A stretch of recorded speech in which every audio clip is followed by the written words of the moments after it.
Sean. Just wanted to, if you could run through if there's an injury list and how guys came out yesterday, and specifically Greg playing through the hand thing. Yeah, Greg did good. I thought he played really well. I think is getting comfortable, really kind of throwing that thing in there, but he made his plays, and thought Greg had another solid game. Really, the only person that as of right now will be affected potentially would be Nick Scott. He broke his thumb on the last play of the game. He's having surgery today. It is something that he could potentially cast up and play as soon as this week. So his status will be kind of questionable and up in the air, but everybody else was just your typical bumps and bruises. And so it's a positive for us. And then hopefully we can get Nick back, because I thought he did some really good things yesterday. And then I know you had mentioned the possibility of Sebastian Joseph Day, but you said you hadn't really checked in on it in terms of postseason return. Any updates on that? There's no updates on that, Jordan. Don't have any really further information. I know he's attacking his rehab the right way. He's really stayed engaged and locked in, and it's good to see a smile on his face when he's in the weight room doing what he can, but no updates on Sebastian right now. Okay, thank you. You're welcome. Kevin. Hi, Sean. Cooper Kupp goes into the final game in range, but not easy range of a couple of big records, single season catches, single season receiving yards. He said he hasn't spoken with you about his priorities on this thing. He didn't think he needed to. Is that your feeling, that it's understood what the priorities are this week? Yeah, I think because the best thing is that, usually when he's involved, that's best for our team. So those things kind of go hand in hand. I think what Cooper will tell you is our goal is always team oriented first. And if that just so happens that it coincides with great individual accomplishments and one of my, and what I think is the greatest team sport there is, that's outstanding. But Cooper epitomizes the selflessness that you want from your leaders, from your best players. When he's involved, we're better offensively, but there's different ways. He's opening up some different other things.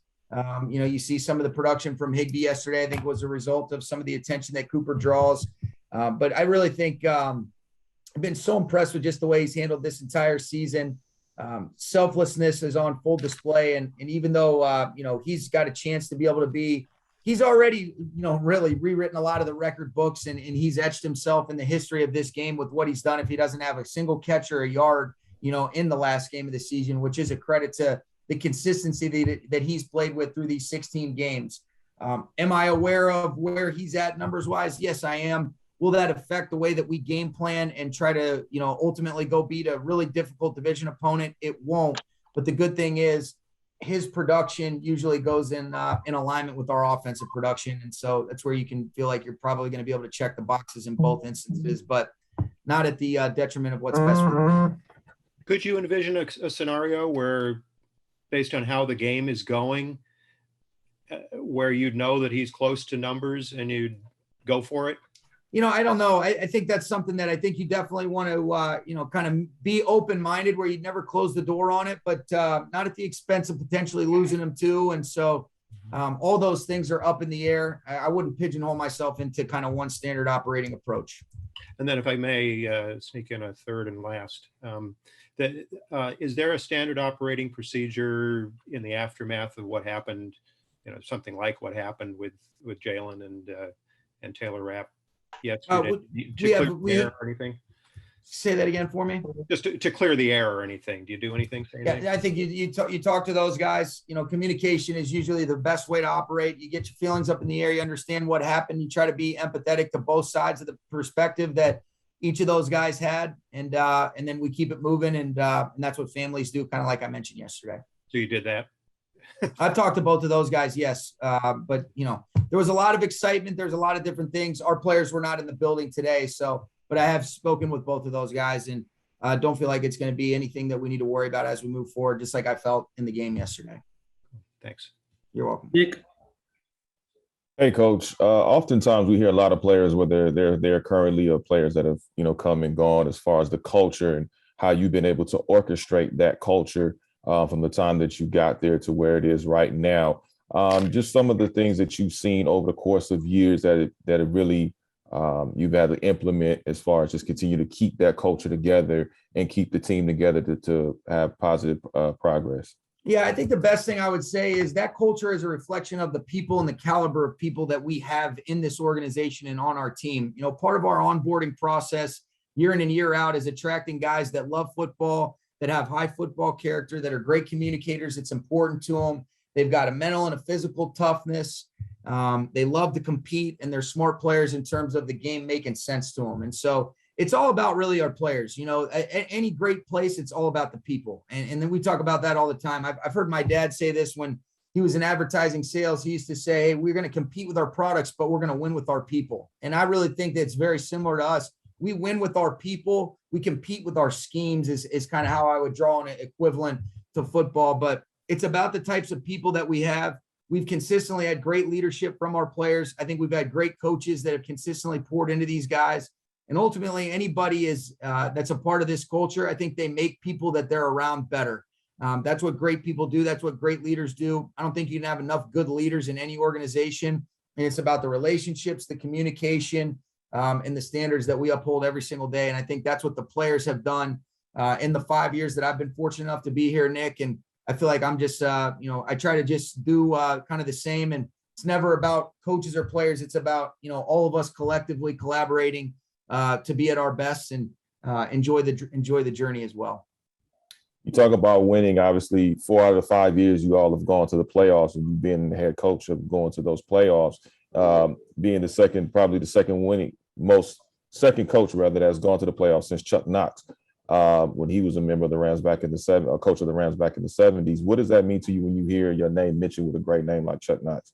It's very flattering. But again, I do think that the best thing about this game, Nick, is it's a reflection of the entire atmosphere, the environment, from our coaches to our players, to our training staff, to front office. I think these are great reflections of a good organization, and these players have delivered in a big way.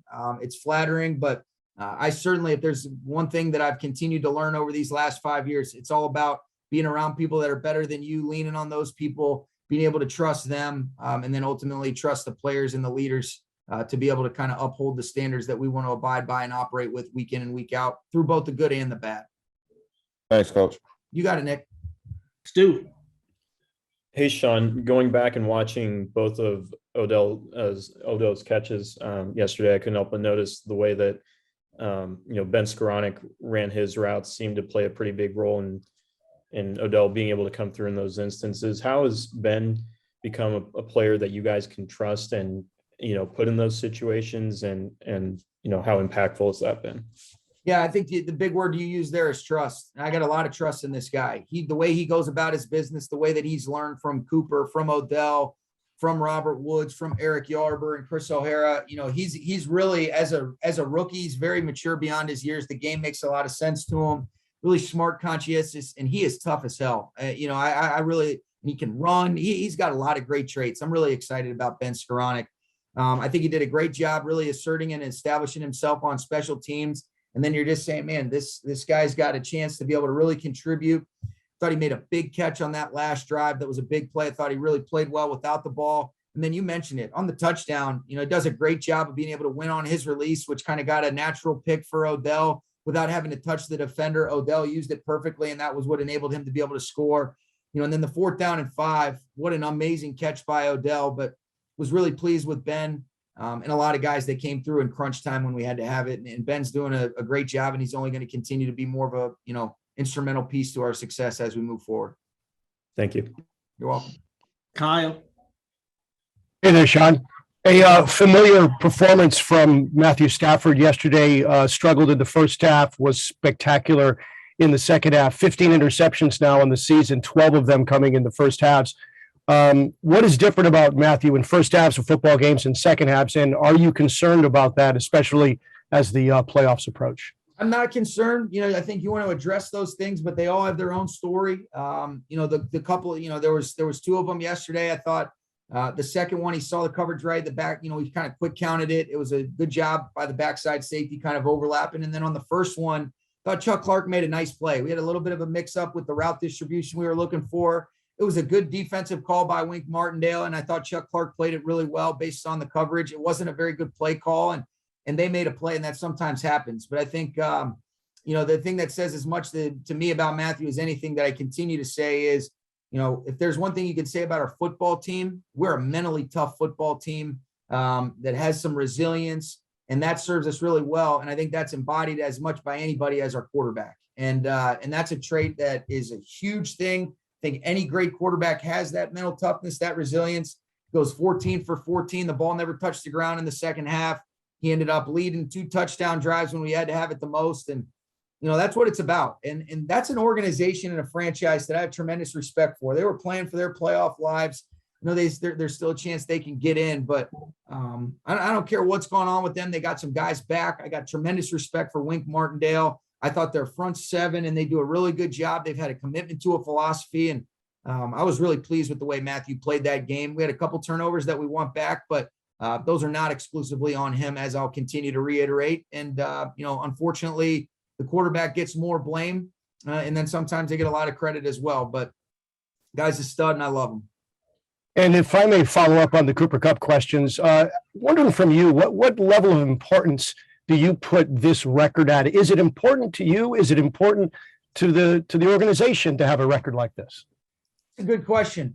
What's important to me is us winning and trying to do things right as a team week in and week out. And if those things can go hand in hand, now you're checking both boxes. But I do think it's important to talk to the players, see where their priorities lie. I don't think you want to minimize the importance of the opportunity that Cooper has earned to even be in this position.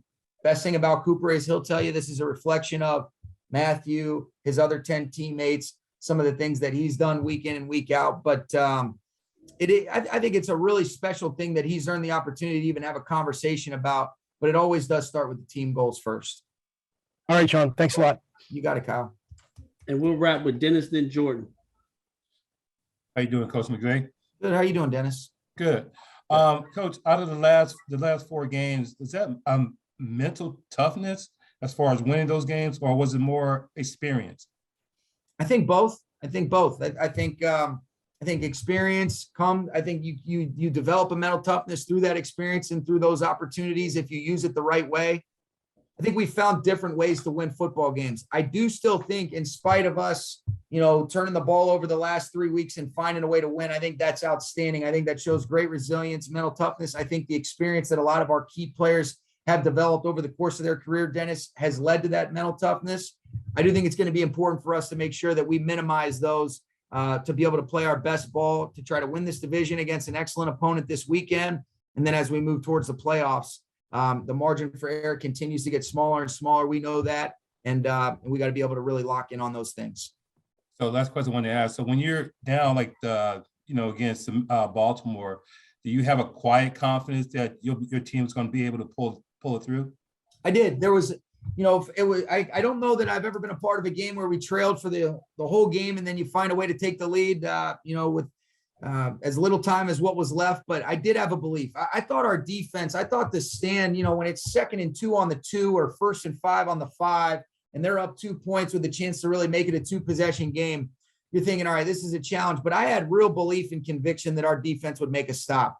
I thought the play on 2nd and 2 that Taylor Rapp and Greg Gaines made to get that tackle in the backfield, to get it to a 3rd down and 4, and then ultimately they take a delay to go to 3rd and 9, play the game without a doubt. And I felt like the way that the Matthew had gone in the second half, the way that the offense was moving the football, if we kept it to a 1-possession game and made them settle for a field goal, which is exactly what our guys did, felt very confident that that Matthew and the offense would go, lead a touchdown drive. And they definitely answered the bell in a big way. So I did feel good about that. I didn't minimize how difficult it would be to accomplish it, but there was confidence all the way in our guys. Thank you, Coach. You're welcome. We'll wrap with you, Jordan. Hey, Sean, might try to test your memory here for a minute, but Cooper earlier was talking, he used the word infatuated to describe how he has just grown to love, especially some of the blocking concepts you guys have installed for him. Kind of joke that it's like 11 and a half personnel because he's doing some things that tight ends do and all of that. But what was a moment, you guys can't hit in camp, you can't hit in the spring, obviously. So what's a moment maybe that you remember from this year when you were like, yeah, this kid can do these things that we've installed for him. He's on the scene. Yeah, I think just his feel, his understanding, his intuition, and really the intrigue he's always had, and everything that goes on even if it's outside of the framework of what receivers are being asked, how to use your leverage the right way, how to be able to take the proper angles, footworks, techniques, fundamentals. If you see the way this guy's been engaged, every Friday we have a run game meeting. And if you, in a lot of instances, it revolves around, you know, the offensive line, the tight ends, the running backs. The receivers are a big part of what we ask of those guys. But if you watch the way that he and Robert Woods from the day that they got here have been engaged in that, and then he's done some different things on the backside of other run concepts, or even if we've thrown some play actions where we've asked him to be a part of the protection that have kind of stimulated a thought process amongst us as coaches. And Cooper's really always a part of that dialogue. And so it's kind of been an accumulating thing over the course of his career, and he loves it. And that's one of the things that makes him so special. Thanks. You're welcome.